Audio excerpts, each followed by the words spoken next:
कौन थे वो जिनकी सहायता के बिना माता सीता तक पहुंचना बहुत मुश्किल था, और यदि पहुंचते भी तो उसमें काफी समय लग जाता। आपकी जानकारी के लिए बता दूं कि वो हनुमान जी बिल्कुल नहीं थे।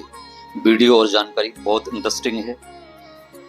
जानकारी महर्षि वाल्मीकि निमित्त रामायण से ली गई है, इसलिए वीडियो में लास्ट तक बने रहें और आप भी अपना ज्ञान बढ़ाएं। जब प्रभु श्री राम और वानर राव सुग्रीव में मित्रता हो गई, प्रभु श्री राम ने आचरणहीन बाली का वध कर दिया और सुग्रीव को किष्किंधा की गद्दी सौंप दी। इससे पहले राम जी और सुग्रीव में ये संधि हुई थी कि सुग्रीव के राजगद्दी पर बैठने के बाद जब वर्षा ऋतु समाप्त हो जाएगी तो अश्विन माह में सुग्रीव समस्त वानर दलों को इकट्ठा कर माता सीता की खोज के लिए श्री राम के सामने प्रस्तुत होंगे। परंतु काम, मोह, लोभ और राजसुख भोगते हुए सुग्रीव इतना डूब गए कि उन्हें समय का अनुमान ही नहीं रहा। फिर वीर लक्ष्मण को उन्हें उनकी प्रतिज्ञा दिलाने के लिए स्वयं राजभवन में जाना पड़ा। खैर, सुग्रीव को जब आभास हुआ तो उन्होंने अपने खास वानरों को अलग अलग क्षेत्र के वानर दलों, लंगूर दलों, रीछ दलों को बुलाने के लिए भेजा और कुछ दिनों के बाद अरबों की संख्या में रीछ, वानर, लंगूर श्री राम के सामने इकट्ठे हो गए। सुग्रीव ने इन सबको अलग अलग दिशाओं में भेज दिया और उन्हें सीता माता का पता लगाने के लिए 1 महीने का समय दे दिया। 1 महीने के समय के बाद जो सेनाएं उत्तर, पूर्व, पश्चिम और मध्य भाग में गई थी वो वापस उसी स्थान पर लौट आई। उन्होंने हर पहाड़, नदी, कंदरा, झाड़ी, घने जंगल सब जगह देखा, लेकिन उनको माता सीता का कोई पता नहीं मिला। लेकिन दक्षिण दिशा में जो सैन्य दल गया था वो लौटकर नहीं आया। दक्षिण दिशा वाले सैन्य दल में महावीर हनुमान, युवराज अंगद और रीछराज जामुन सहित बड़े बड़े वीर वानर थे।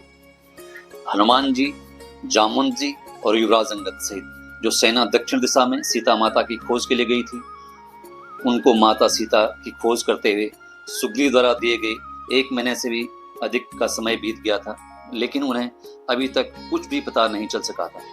सभी वानरों, रीछों, लंगूरों को सुग्रीव द्वारा मारे जाने का भय सताने लगा।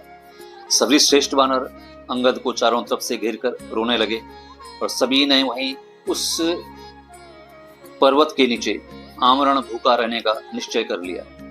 उनको मालूम था कि यदि हम बिना कार्य में सफल हुए राजा सुग्रीव के पास गए तो वो हमें मृत्युदंड दे देंगे, इसलिए वहां मारे जाने से अच्छा है कि हम सब यहीं पर भूखे रहकर अपने प्राण त्याग दें।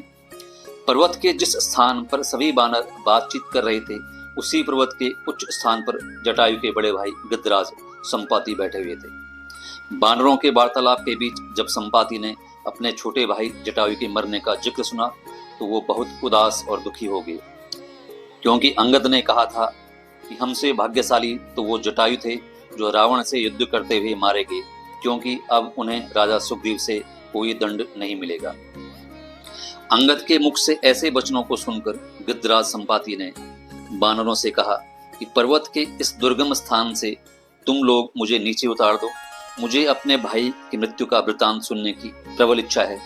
गृधराज कहते हैं कि मेरे पंख सूर्य की किरणों से जल गए हैं, इसलिए अब मैं उड़ नहीं सकता हूँ, लेकिन इस पर्वत से नीचे उतरना चाहता हूँ। वानरों ने संपाति को उस पर्वत से नीचे उतार दिया। अंगद ने उन्हें अपना परिचय दिया और सुग्रीव द्वारा सुनी प्रभु श्री राम के वनवास की हुई सारी घटनाओं को बता दिया। फिर अंत में अंगद ने ये कहा कि हम वानर राव सुग्रीव द्वारा प्रभु श्री राम की धर्मपत्नी सीता की खोज कर रहे हैं। हालांकि इससे पहले युवराज अंगद ने संपाति को उनके छोटे भाई जटायु और रावण के युद्ध की पूरी घटना विस्तार पूर्वक सुनाई थी। वानरों की बातें सुनकर संपाति रोने लगे और उन्होंने ऊंचे स्वर में कहा कि जिस जटायु को तुम रावण से युद्ध में मारा गया बता रहे हो, वो मेरा छोटा भाई था। फिर अंगद संपाति से कहते हैं कि गृधराज, आपने मेरी बातें सुनी हैं, यदि आप उस दुष्ट रावण का निवास स्थान जानते हैं तो हमें बताइए। फिर गृधराज संपाति बोले, हे वानरों, मेरे पंख जल गए हैं, इसलिए मैं इस शरीर से तो तुम्हारी कोई सहायता नहीं कर सकता हूँ, लेकिन मैं अपने वचनों से प्रभु श्री राम की सहायता अवश्य करूंगा। संपाति ने बताया कि एक दिन उन्होंने देखा कि दुरात्मा रावण सब प्रकार के गहनों से सजी धजी एक रूपवान स्त्री को अपने विमान में बलपूर्वक लेकर जा रहा है। वह देवी हा राम हा लक्ष्मण बोलते हुए अपने गहने धरती पर फेंके जा रही थी और दुष्ट रावण के चंगुल में छटपटा रही थी। श्री राम और लक्ष्मण का नाम लेने से अब मैं समझता हूं कि वो स्त्री सीता ही थी। मैं यदि तब चाहता भी तब भी माता सीता की कोई सहायता नहीं कर सकता था, क्योंकि मैं जटायु की तरह उड़ नहीं सकता हूँ।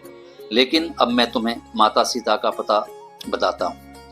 रावण महर्षि विश्रवा का पुत्र और कुबेर का भाई है। वह लंका नामक की नगरी में निवास करता है, जो कि यहाँ से 400 कोस दूर है।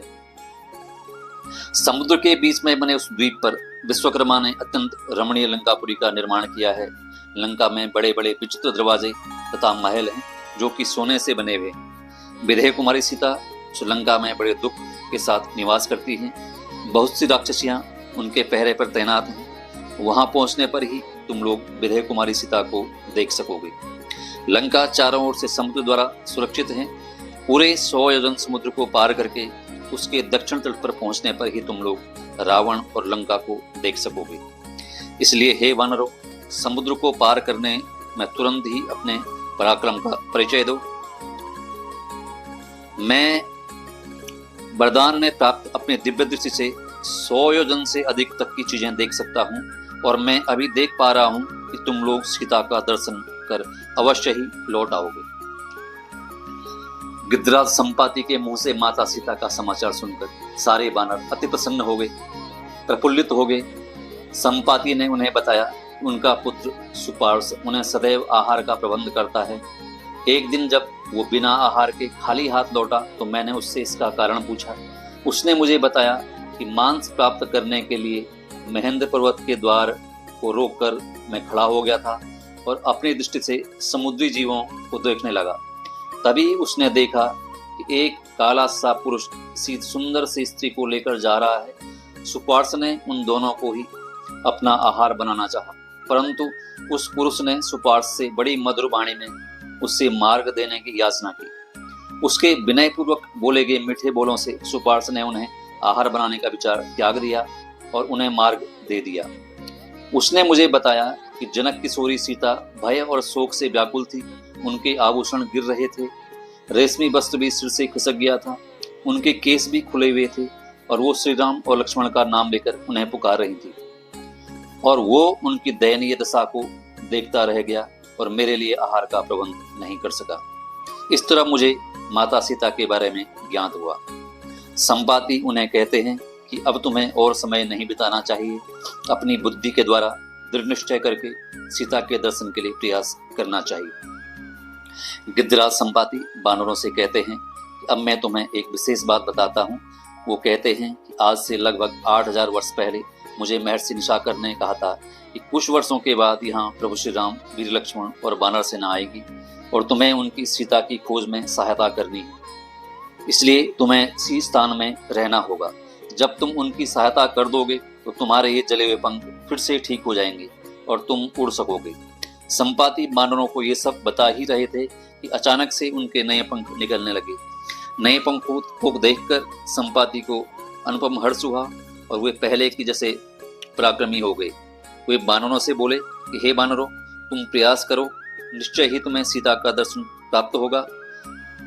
मुझे पंखों का प्राप्त होना इस बात का प्रमाण है कि तुम्हें सफलता अवश्य मिलेगी। ये था गिद्धराज संपाति का सूक्ष्म वर्णन, जिनकी सहायता के बिना माता सीता को ढूंढने में बहुत मुश्किलें आती और अत्यधिक विलंब होता।